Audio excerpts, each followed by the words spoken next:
On April 1st, 1999, the map of Canada was redrawn for the first time since 1949. A new territory was established. Nunavut means our land. We raised our own flag, redefined a 150-year-old relationship with the Government of Canada. But it's been over 30 years since the Nunavut Agreement was signed, where a land use plan was made a requirement, and a key question remains unanswered. The Nunavut Agreement gave Inuit a say in what happens to our land, how to make sure it is protected for future generations while generating opportunities now.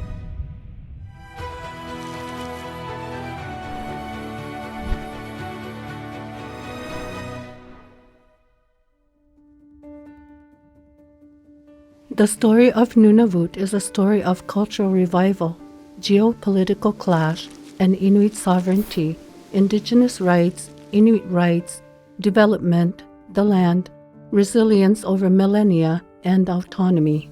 When you're out, it's like a restart. You're like refreshing everything. It's just me and the land and the animals that are around me, and I can just sit there and listen. Being on the land is a very different kind of feeling than it is just to be at home in your comfort zone.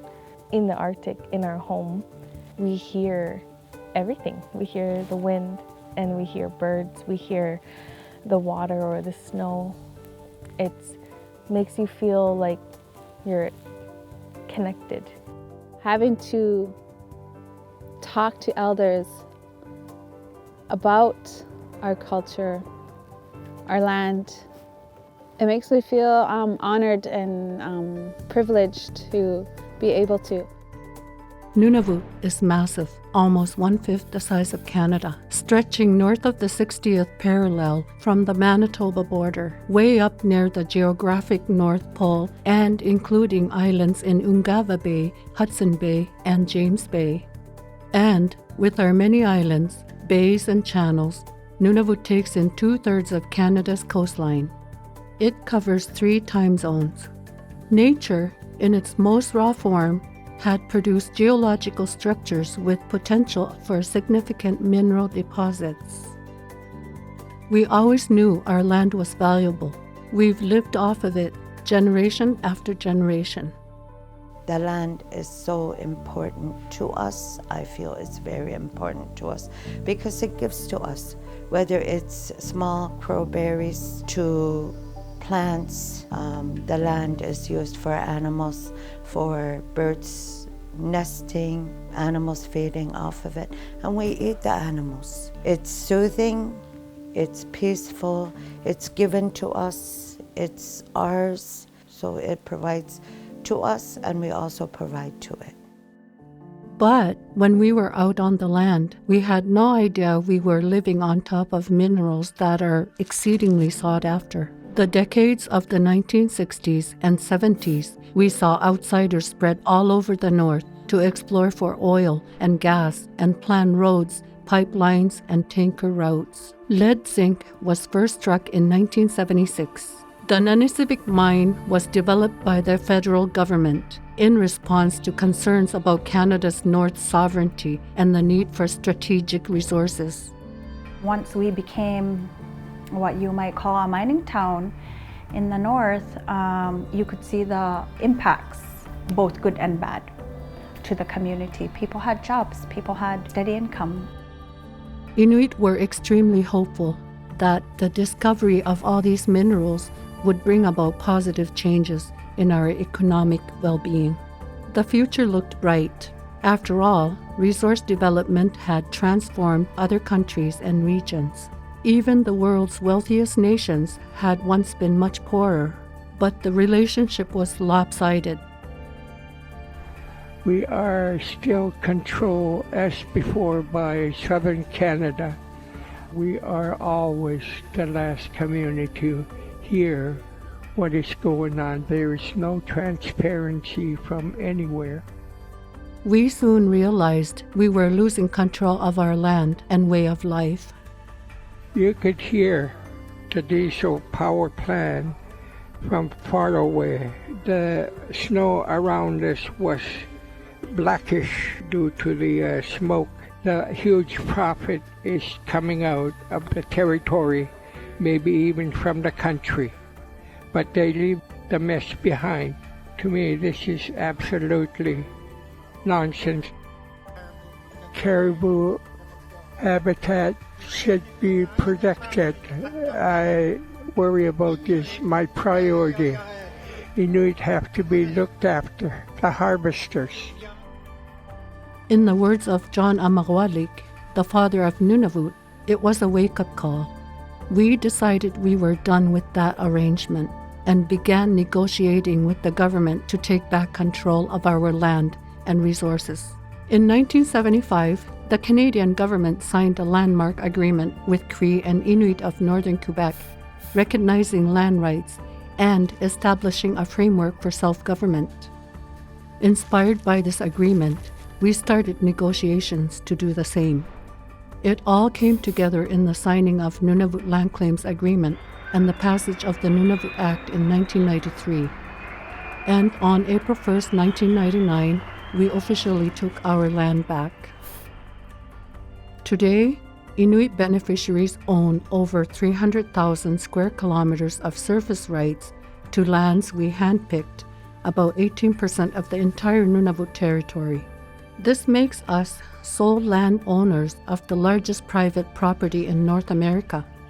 And on over 37,000 square kilometers of this fully deeded land, we own subsurface rights to oil, gas, and minerals.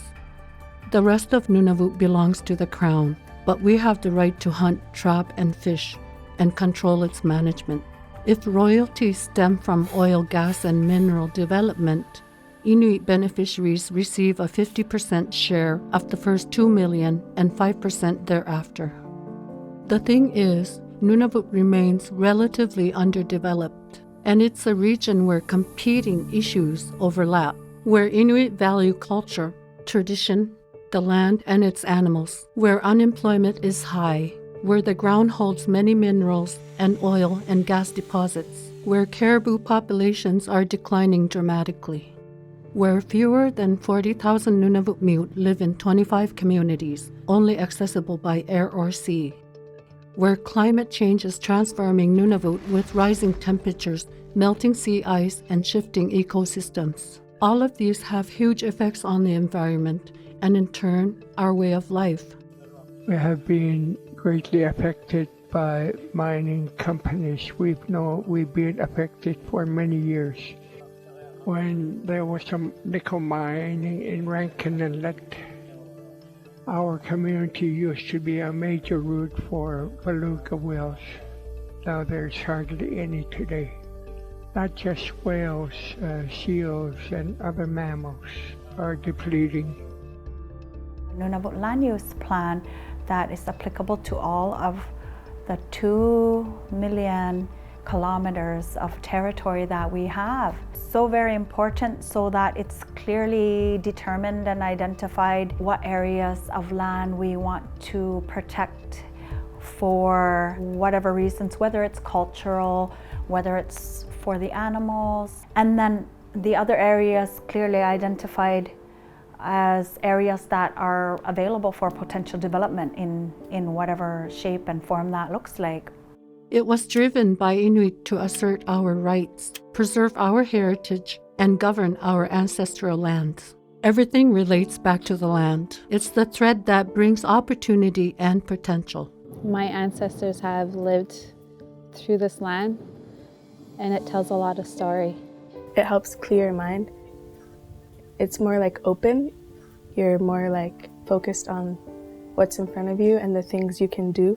I get to enjoy who I am as an Inuk, the freeness of it, and to get together with family and friends. It's been decades now already, almost. We got Nunavut.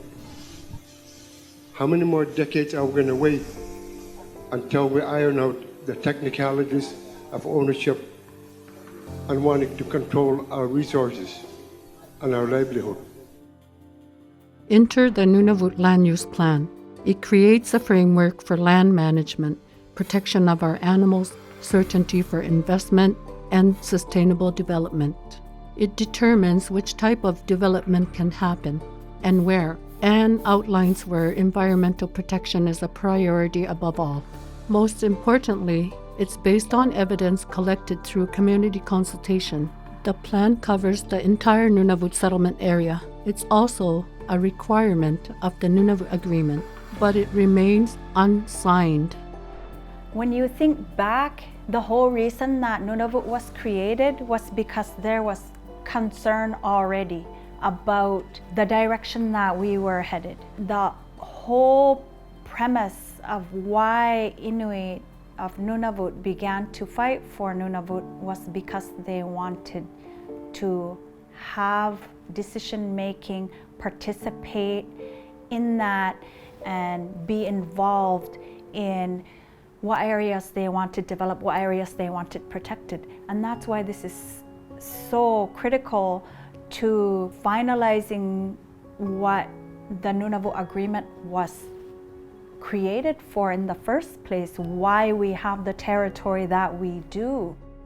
We have to balance economic opportunities with environmental conservation, but it's a difficult task. The responsible management of resources can provide economic benefits while ensuring the long-term well-being of both land and our people. When we talk about the land, that it's like talking about our culture. It is a part of our culture. It also includes strong family ties and also making plans so that the future generation will also have the same resources that we rely on today. Once approved and implemented, the Nunavut Land Use Plan will be the largest land use plan in Canada. Actually, in the world. It will provide certainty over protecting our land, air, and waters, and for how we can develop our territory to benefit all of the people of Nunavut. The plan can show Nunavut Mute and others how to live on land, but also with the land for shared opportunity and prosperity. The trip into the future is a return to the best of the traditional past.